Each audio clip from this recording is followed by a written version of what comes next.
بسم اللہ الرحمن الرحیم نحمدہ ونصلی علی رسولہ الکریم۔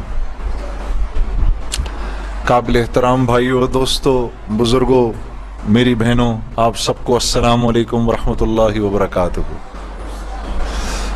اور مجھے بے حد خوشی ہے آپ کے شہر آنے کی، اور میں سب سے پہلے اپنے پیارے بھائی، اپنے دوست مولانا عمران بشیر صاحب کا دل کی گہرائیوں سے شکریہ ادا کرتا ہوں کہ جنہوں نے مجھے موقع دیا میں آپ تک آؤں، پھر آپ تمام بہنوں اور بھائیوں کا کہ آپ لوگ آ گئے، اور آپ لوگوں کے آنے سے مجھے کتنی خوشی ہوئی ہے اور کتنی تسلی ہوئی ہے کہ میں آپ کو بیان نہیں کر سکتا۔ میں اللہ سے بس دعا ہے کہ اللہ پاک ہی آپ کو اس کا اجر عطا فرمائے اور اپنی شان کے مطابق عطا فرمائے۔ آپ مولوی عمران صاحب سے دینی اور اصلاحی بیانات سنتے ہی رہتے ہیں، پتہ نہیں کیوں میرے دل میں آتی ہے کہ آج میں آپ لوگوں کو اپنی کارگزاری سناؤں کہ اللہ نے موسیقی سے اس طرف لانے کا جو میرا انتظام کیا وہ کیسے کیا۔ آئیں آج آپ کو میں یہ سناتا ہوں۔ آپ یقین کریں گے کہ یہی دن تھے، بالکل جولائی کی شدید گرمیاں تھیں۔ پنجاب میں تو جولائی میں موسم تھوڑا سا قدرے بہتر ہو جاتا ہے، کراچی میں جولائی میں حبس بڑھ جاتا ہے اور بہت بڑھ جاتا ہے۔ تو یہی جولائی کے دن تھے، میں گاڑی میں بیٹھا ہوا، شیشہ اس کا چڑھا ہوا تھا اور میں جا رہا تھا، تو میں نے اپنے بائیں طرف سے ایک جماعت کو گزرتے ہوئے دیکھا۔ مجھے کچھ اس طرح پتا تھا کہ یہ کچھ ایک جماعت ہے جو لوگوں کو مسجد کی طرف لے جاتی ہے اور وہ تنگ ونگ کرتی ہے، لوگوں کو گھروں سے نکال لیتی ہے، تو لوگ اس جماعت سے بھاگتے پھرتے ہیں۔ کچھ ایسا سنا تھا میں نے، کوئی ایک ایسی جماعت ہے۔ تو میرے دل میں یہ خیال آیا کہ دیکھو، تم تو آرام سے گھر میں بیٹھے ہوئے ہو، گاڑی میں بیٹھے ہوئے ہو، اور یہ دیکھو یہ بیچارے لوگوں کو نماز کی طرف، اللہ کی طرف بلا رہے ہیں، اور ان کے کپڑے بالکل بھیگے ہوئے تھے پسینے سے، اور تم ان کے بارے میں غلط سوچ رہے ہو۔ ایسا نہ ہو کہ آگے جا کے تمہاری گاڑی وجے کہیں۔ تو اپنی گاڑی کو بچانے کے چکر میں میں نے وہاں سے یو ٹرن مارا، اور یو ٹرن مار کے میں واپس لایا، اور واپس لا کے میں نے گاڑی کو یہ جماعت کے کچھ جو ساتھی تھے ان کے آگے روک لیا۔ روک کے میں گاڑی سے اتر کے میں جو جماعت کا جو سب سے آگے جو تھے بزرگ تھے، میں ان کے پاس گیا اور میں نے جا کے ان سے ایسے ہاتھ ملا کر میں نے کہا، جی آپ بڑا اچھا کام کریں، میرے لیے بھی دعا کریں، ایسے ہی کہہ دیا میں نے۔ تو انہوں نے میرا ہاتھ پکڑ لیا اور مجھے کہنے لگے، میں آپ کے لیے ضرور دعا کروں گا۔ اب مجھے کیا پتا کہ گشت پر نکلا ہوا ہو کوئی، اور وہ گشت پہ نکلا ہوا آدمی دعا کرے، یہ کیسے ہو سکتا ہے؟ اللہ قبول نہ کرے۔ ہو سکتا ہے اس اللہ کے ولی نے میرے لیے دعا کر دی ہو۔ اب آپ لوگ اللہ کا نظام دیکھیں میری بہنوں اور میرے بھائیوں، بہت عجیب بات ہے۔ اس جماعت میں ایک جو لڑکے تھے، ان میں سے ایک نے اپنی مسجد میں جا کر بتایا کہ تمہیں پتہ ہے آج ہمیں روکا کس نے؟ تو انہوں نے کہا، بھائی کس نے روکا؟ کہا وہ سنگر نہیں ہے جنید جمشید، اس نے آج، یہ لوگ مقامی گشت کر رہے تھے، اس نے گشت کے دوران ہمیں روک لیا، اس نے ہم سے ایسے کہا، بھائی ہمارے لیے دعا کرنا۔ اور جس مسجد میں اس نے یہ بات کہی، اس مسجد میں ایک نمازی تھا جو تبلیغ میں لگ چکا تھا، وہ 16 سال پہلے میرے ساتھ سکول پڑھتا تھا۔ اللہ کا نظام دیکھیں، 16 سال پہلے میرے ساتھ سکول میں پڑھتا تھا، تبلیغ میں لگ چکا تھا۔ اس نے کہا، کس نے روکا تمہیں؟ کہا وہ نہیں ہے، وہ سنگر جنید جمشید، اس نے روکا ہمیں۔ اس نے کہا، اچھا میں ٹھیک ہے۔ اب میرے اس دوست نے مجھے ڈھونڈنا شروع کیا۔ ہاں بچوں، آپ لوگ آگے آ جاؤ، ادھر قالین پر آ جاؤ، ادھر آ جاؤ، آؤ میرے بھائی آگے آ جاؤ، ادھر قالین پر بیٹھ جاؤ، میرے لیے تو یہ کافی ہے، یہ قالین تمہارا ہی ہے، بیٹھو ادھر آ کے بیٹھ جاؤ۔ لیکن بات نہیں کرنی اور یہ نہیں کرنا۔ آپ نے انکل کی بات سننی ہے، ٹھیک ہے، یہ نہیں کرنا، یہ نہیں کرو تھوڑی دیر کے لیے، کیونکہ اگر یہ کرتے رہو گے پھر بیٹا سمجھ ہی نہیں آئے گی ہم نے کیا بات کی، ٹھیک ہے۔ 2 منٹ کے لیے شیطانی ہتھ کنڈے سے جان چھڑا لو۔ ہاں اچھا، تو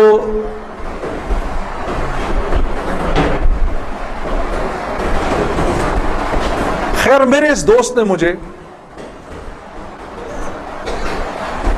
ڈھونڈنا شروع کیا،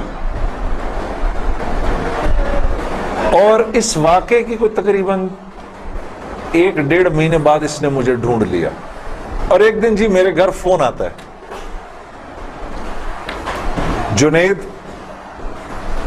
اب میں نے جب اس کا مجھے پہچانا، اس نے بولا جنید مجھے پہچانا، آپ یقین کریں گے میں 16 سال بعد اس کی آواز سن رہا تھا، میں پہچان گیا۔ میں نے کہا جنید بول رہے ہو؟ ہنسنے لگا، تو مجھے پہچان گیا؟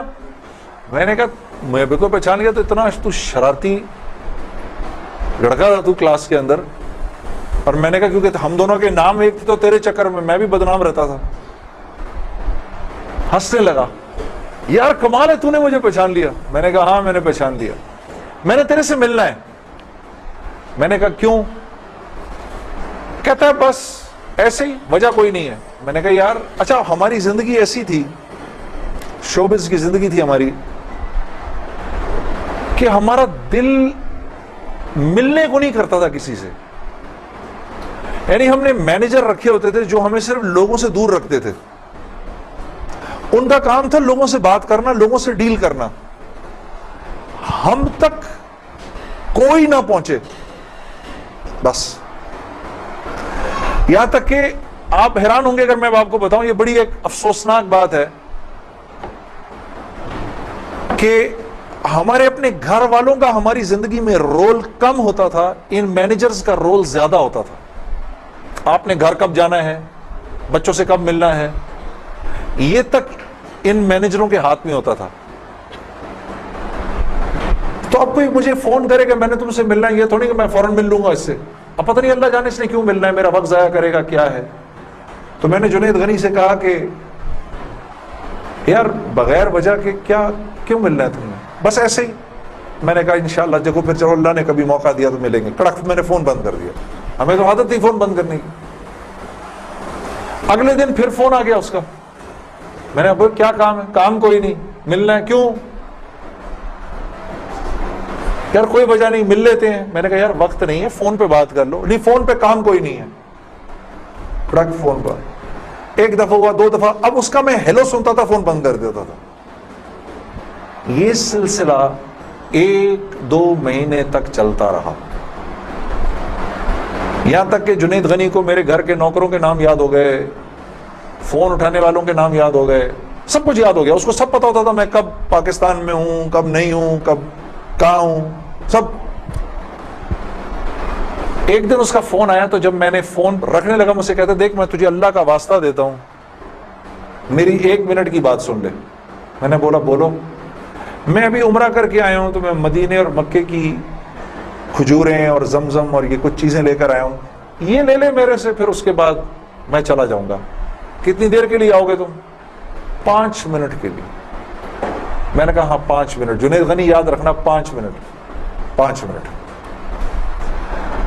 دوپہر کو مجھے یاد ہے 3:30 بجے ابھی تک پلاننگ ہوئی، جنید غنی صاحب آئے۔ اب میں نے جب جنید غنی کو دیکھا تو میرا تو دماغ ہی چکرا گیا۔ کیا دیکھتا ہوں، سفید لباس ہی جیسے مولوی صاحب نے پہنا ہوا ہے، سر پہ پگڑی، اتنی بڑی داڑھی، اوپر واسکٹ پہنی بھی اس نے، پائنچے اس کے اوپر۔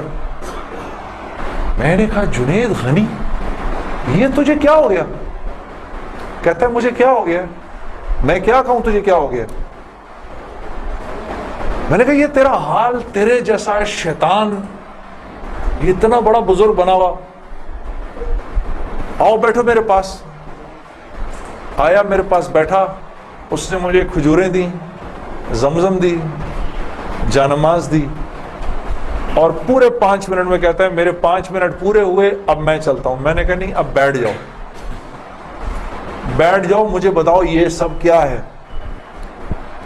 پھر مجھے کہنے لگا چل چھوڑ اس کو یار, اسکول کی بات کرتے ہیں. میں نے کہا اسکول چھوڑو, مجھے بتاؤ یہ کیا ہے, یہ کنہوں نے تمہارا حال کیا. یہ مجھ سے کہنے لگا مل لو ان سے. میں نے کہا ہاں میں نے ان سے ملنا ہے, میں نے ان سے ملنا ہے. آپ سوچو کوئی آدمی تبلیغ والوں کے چنگل میں پھنس جائے, ہاں. تو مجھ سے کہتا ہے کل سے ہمارا اجتماع شروع ہو رہا ہے, میرے ساتھ اجتماع پر چلو. میں نے کہا میں چلوں گا. تو میں کل تمہیں پک کرنے آؤں گا, صبح کے وقت پک کرنے آؤں گا. آپ یقین کرو 5 منٹ کے لیے آیا تھا, 3.5 گھنٹے میں نے بٹھا کے رکھا اس کو اپنے پاس. میں اس سے باتیں سنتا رہا, جنید غنی کیا, پھر کیا ہوا, پھر کیا ہوا, پھر کیا ہوا, کیا ہوا, کیا ہوا. آخر میں نے کہا میں تمہارے ساتھ اجتماع پر چلوں گا. خیر جی میں تیار ہو گیا. میں نے اپنی نئی صاف ستھری جینز نکالی, اپنی میں نے ٹی شرٹ نکالی, لمبے لمبے میرے بال تھے, ہاں. میں تیار ہو گیا جس طرح میرا خیال تھا بہترین طریقے کا تیار ہونے کا, میں ہو گیا تیار. اب جب میں وہاں پہنچا, اترا, میں نے جا کے اجتماع دیکھا تو میں نے دیکھا کہ ہر آدمی شلوار قمیض میں, ہر آدمی کے سر پہ ٹوپی. تو میں نے جنید غنی سے کہا جنید غنی سن, یہ مجھے کو مار بار تو نہیں دے گا ادھر ہے, میرا کو قتل وتل تو نہیں ہو جائے گا میرا. کہتا نہیں ہم لوگ مارنے والی پارٹی نہیں, ہم لوگ کھلانے والی پارٹی ہیں. میں نے کہا اچھا لے جاؤ مجھے اندر. پھر اب میں اندر جانا شروع ہوا اجتماع گاہ میں, تو میں نے دیکھا کہ لوگ ایک دم اکٹھے ہونا شروع ہو گئے. پیچھے سے مجھے آوازیں آئیں, ارے یار یہ تو جنید جمشید ہے یار. کوئی 2-4 آوازیں آئیں, ابھی یہ ادھر کیا کر رہا ہے. تو مجھے یہ بات بری بھی لگی ہلکی سی, کیا مطلب بھائی کہ تم بہت بڑے مسلمان ہو, میں نہیں آ سکتا کیا. خیر میں اندر گیا, اندر جا کر بیٹھا تو میں نے دیکھا ایک مجمع سب پہنچ گیا ملنے کے لیے, دیکھنے کے لیے. جو بھی جنید غنی نے مجھے بٹھایا, تم ادھر ہی بیٹھو یہیں پر, اور میں ابھی ایک صاحب کو لے کر آتا ہوں. خیر یہ مجھے بٹھا کر چلا گیا. اتنی دیر میں ایک نوجوان لڑکا, یہ جیسے بھائی لوگ بیٹھے ہیں اپنے, 18-19 سال کا, یہاں سے بیچ میں سے راستہ توڑ کے میرے پاس آ گیا. مجھے آ کر کہتا ہے جنید بھائی نماز پڑھتے ہیں آپ. تو میں اس کو ایسے دیکھنا شروع ہو گیا. اب میں نے کہا کیا جواب دوں میں اس کو, ہاں بولوں کہ نہیں بولوں, سچ بولوں کہ جھوٹ بولوں. دیکھتا رہا اس کو, دیکھتا رہا, لیکن اندر ہی اندر نا مجھے غصہ آنا شروع ہو گیا کہ اب یہاں یہ ہوگا, اگلا پوچھے گا آپ قرآن پڑھتے ہیں کہ نہیں پڑھتے ہیں, پھر اگلا پوچھے گا آپ روزے رکھتے ہیں نہیں رکھتے ہیں, آپ نے حج کر لیا. مطلب یہاں اب میری کیا اب یہاں پر کیریکٹر اسیسینیشن ہوگی کیا؟ میں ابھی یہاں پر کیریکٹر اسیسینیشن کروانے آیا ہوں, اپنی کردار کشی کروانے آیا ہوں میں یہاں پر. تو میں نے وہ لڑکا جو ساتھ بیٹھا تھا, میں نے کہا یار اس کو بولو جنید غنی کو, یہ مجھے غلط جگہ لے آیا, وہ میں یہاں سے جا رہا ہوں ابھی. وہ بھاگا گیا اس کے پیچھے, اس کو لے کر آیا. جنید غنی نے کہا کیا ہو گیا یار جنید, کیا ہو گیا؟ میں نے کہا یار کچھ نہیں. تو وہ کہتا ہے یہ ابھی ایک لڑکے نے آ کے پوچھا تھا ان سے آپ نماز پڑھتے ہیں نہیں پڑھتے ہیں. تو جنید غنی نے کہا تو نے اس لڑکے کو آنے کیوں دیا؟ اتنا غصے ہوا وہ اس پہ. میں نے جنید غنی کو ٹھنڈا کیا, میں خود بھی تھوڑا ٹھنڈا ہوا. میں نے کہا یار کیوں ناراض ہوتا ہے, وہ لڑکا بات تو صحیح کر رہا تھا نا کہ نماز پڑھنی تو چاہیے مجھے. تو اس نے جو جملہ بولا نا مجھے, وہ مجھے آج تک یاد ہے. جنید غنی نے جو جملہ بولا, اس نے کہا جنید ہم کیوں نہیں پوچھتے کہ تم نے کیوں نہیں کیا, ہم تو ترغیب دیتے ہیں, اس کے بعد اللہ سے دعا کرتے ہیں کہ اللہ وہ نیکی کرنے کی توفیق دے. ہاں وہ آج بھی مجھے وہ بات یاد ہے. اللہ پاک یہ مجھے بھی عطا کرے کہ ہم کسی سے یہ نہ کہیں بھائی تم نے کیوں نہیں کیا یہ, بلکہ نیکی کی ترغیب دیں اور پھر اللہ سے رات کو دعا کریں اللہ میرے اس بھائی کو, میری اس بہن کو توفیق دے وہ اس نیکی کو کر سکے. پھر میں نے کہا جنید غنی کو چل چھوڑ یار, میں ادھر ہی بیٹھا ہوں, میں کہیں نہیں جا رہا. اب جنید غنی صاحب نے ایک صاحب کو بلایا, ان کا نام تھا ڈاکٹر بلند اقبال. ابھی جب میں شان رمضان شان رمضان کر رہا تھا نا, یہ ابھی کچھ پچھلے رمضان میں, تو ڈاکٹر بلند اقبال صاحب بڑے عرصے بعد مجھے ملنے آئے, میں ملا ان سے, بڑی خوشی ہوئی. میں نے ان کو یاد کرایا وہ واقعہ جو میں اب آپ کو سنانے لگوں. تو ڈاکٹر بلند اقبال صاحب میرے سامنے آ کے بیٹھ گئے, اور ڈاکٹر بلند, اب تبلیغ والوں کا بہن میں ذرا سا آپ کو بتاؤں کہ تبلیغ والے نا اب وہ سامنے والے کو جانتے نہیں ہیں, لیکن اس کو اللہ کی دعوت تو دینی ہے. تو آپ پہلے اس سے پوچھتے ہیں بھائی آپ کیسے ہیں, خیریت سے ہیں, آپ کا اسم گرامی کیا ہے, اچھا ماشاءاللہ ماشاءاللہ, بڑی خوشی ہوئی آپ سے مل کے, یہ میرا نام ہے, بڑا اچھا کیا آپ آئے. پھر باتوں باتوں میں پوچھتے ہیں کہ آپ کیا کرتے ہیں. تو میرے سے بھی انہوں نے پوچھ لیا, تو جنید صاحب آپ کیا کرتے ہیں؟ تو میں چپ کر گیا. اچھا کوئی بات نہیں, آواز آ رہی ہے نا میری؟ ٹھیک ہے, اللہ آپ لوگوں کو خوش رکھے. جی جی. تو میرے سے پوچھنے لگے جنید صاحب آپ کیا کرتے ہیں؟ اب میں اس کی شکل دیکھنا شروع ہو گیا. میں نے کہا ابھی تک تو جی جی جی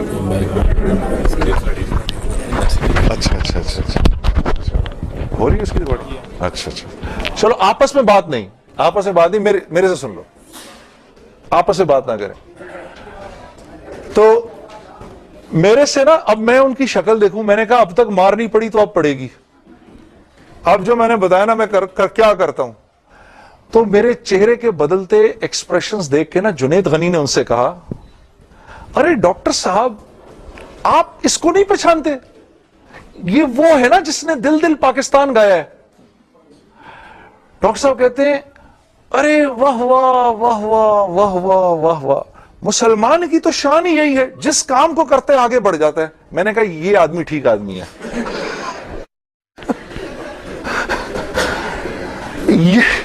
یہ بالکل ٹھیک آدمی ہے, اس سے کرو دوستی. تو بعد میں میں نے ڈاکٹر صاحب سے کہا ڈاکٹر صاحب یہ جواب آپ کہاں سے لائے اتنا خوبصورت سا؟ تو مجھے کہنے لگے یار میں نہ تجھے جانتا نہ مجھے یہ پتا دل دل پاکستان کیا. تو جب اس نے بولا نا کہ اس نے دل دل پاکستان گایا, تو میں نے کہا واہ واہ واہ واہ, اور میں دل میں دعا کروں یا اللہ جلدی سے صحیح جواب میرے ذہن میں ڈال, جلدی سے صحیح بات ڈال میرے ذہن میں. تو میں نے فٹ کہہ دیا, اور یہ بات میرے دوستو ہے بھی سچ کہ مسلمان کی شان یہ ہے, مسلمان جس کام کو کرتا ہے نا, مسلمان اس کام میں آگے بڑھ جاتا ہے. ساری دنیا میں جن کاموں کو آپ برا کام سمجھتے ہیں نا کہ یہ برے کام ہیں, ان برے کاموں کو بھی اگر کبھی کسی مسلمان نے کیا نا تو یقین کرو غیروں سے بھی زیادہ کیا.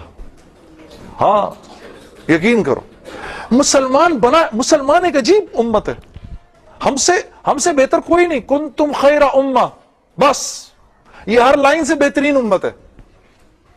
جس کو اللہ ہی کہہ دے تم بہترین ہو تو پھر ہمیں دوسروں سے پوچھنے کی کیا ضرورت ہے کہ ہم اچھے ہیں کہ برے ہیں.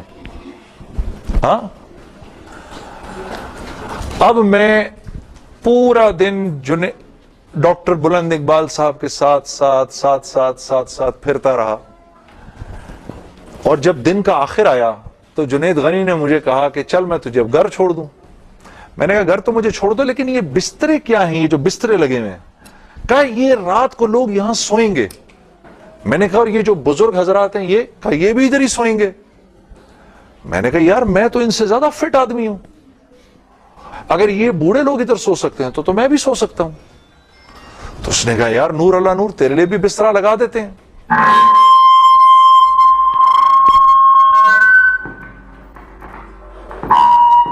جی اب ٹھیک ہے. تو مجھے کہنے لگا تیرے لیے بھی بسترا لگا دیتے ہیں. میں بھی سو گیا ادھر ہی اس رات کو. وہ شاید زندگی کی پہلی دفعہ زندگی میں رات کو تہجد کی نماز پڑھی, اٹھا دیا اس نے بیچ میں. تو ایک دن گزرا, دوسرا دن گزرا, تیسرے دن مولوی طارق جمیل صاحب کا بیان تھا. اب مجھے تو نہیں پتا یہ کون ہے. ہاں اچھا مولوی صاحب نے بیان کیا تو میں نے جنید غنی سے کہا یار بڑے اچھے اچھے بیان تھے یہ سارے تیرے بزرگ, یہ کون آدمی ہے؟ کہنے لگا یار یہ ہیں ہمارے ایک مولانا. میں نے کہا یار میں نے ان سے ملنا ہے. کہتے یار ان سے نہیں مل سکتا کوئی. میں نے کہا بھائی میں اس ملک کے صدر سے بھی مل سکتا ہوں, اور اس ملک کے پرائم منسٹر سے بھی مل سکتا ہوں. یہ مولوی سے ملنا کیا مشکل ہے؟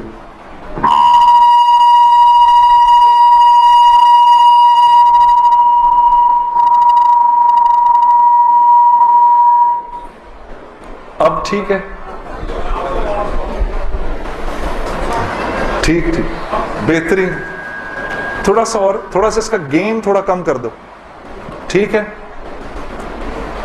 ان میں سے زیادہ تر لوگوں کو نہیں پتا کہ اس مائک سے میرا تعلق جو ہے وہ ان ساروں کی عمروں سے بھی پرانا ہے. اچھا اب ٹھیک ہے، اب ٹھیک. آپ لوگوں کو پیچھے آواز آ رہی ہے؟ بس. تو خیر میں نے سوچا مجھے ملنا ہے، ہر صورت میں ملنا ہے. کہنے لگا یار کس طرح کریں گے، چل میں تجھے لے کے چلتا ہوں. خیر جی ہم پورے مجمع میں سے نکلے دونوں، کرتے وہ پیچھے حضرات کے ٹینٹس لگے ہوئے تھے. کرنگی میں ہوا تھا یہ کراچی کا اجتماع. میں اور یہ بات کر رہا ہوں 1997 سپٹمبر 1997 3 سپٹمبر مجھے ابھی تک یاد ہے، میری سالگرہ تھی.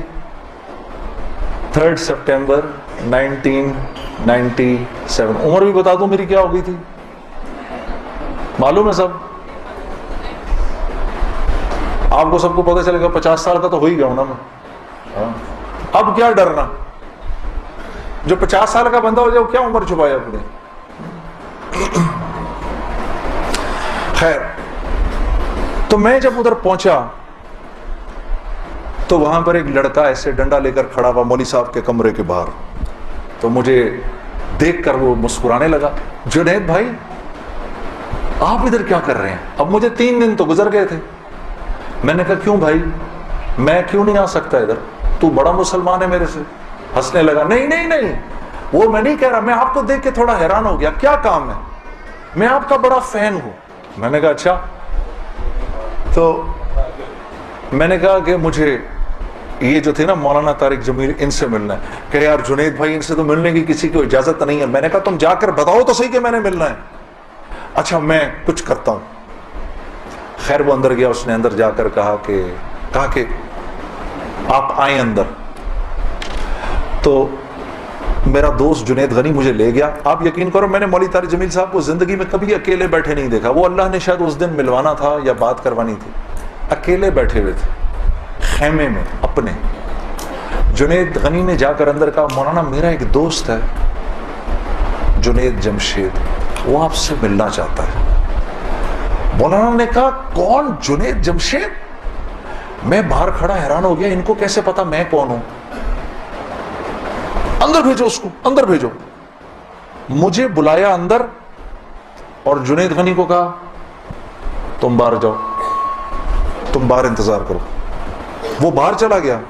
یہ نوجوان جیسے بیٹھا ایسے جا کے میں مولوی صاحب کے سامنے بیٹھ گیا اور مجھے ایسے تیز نظروں سے انہوں نے دیکھنا شروع کر دیا. میں نے کہا آپ مجھے ایسے کیوں دیکھ رہے ہیں؟ کہتے ہیں میں تجھے نہیں دیکھ رہا، میں تو اللہ کی شان دیکھ رہا ہوں. میں نے کہا جی کیا مطلب؟ کہا تیرے بڑے بڑے بورڈ لگے ہیں فیصل آباد کے اندر، بڑے بڑے بورڈ لگے ہیں. میں اکثر ان بورڈز کو دیکھ کر کہتا تھا، مجھے بعد میں مولانا نے بتایا، میں ان کو بورڈز کو دیکھ کر کہتا تھا ہر ایک کو ہدایت مل سکتی ہے، اس کو نہیں مل سکتی. ہاں آج میں جب ادھر ایئرپورٹ آ رہا تھا تو ایئرپورٹ پہ تیرا بڑا سا بورڈ لگا ہوا تھا. ایسے ہی میرے دل میں آئی یا اللہ کیا یہ نہیں ہو سکتا کہ اس سے میری ملاقات ہو جائے، اور تو میرے سامنے بیٹھا ہے، میں اللہ کی شان دیکھ رہا ہوں. تو میں نے کہا اچھا.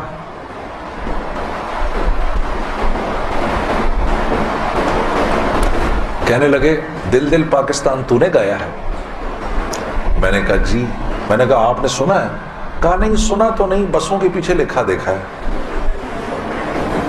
میں نے کہا چلو یہ کسی یوں پہنچا نہ پہنچا، آئے تو صحیح برسر الزام ہی آئے. ہاں ہوٹوں پہ کبھی ان کے میرا نام ہی آئے تو صحیح برسر الزام ہی آئے. میں نے کہا چلو یوں نہیں تو یوں سے.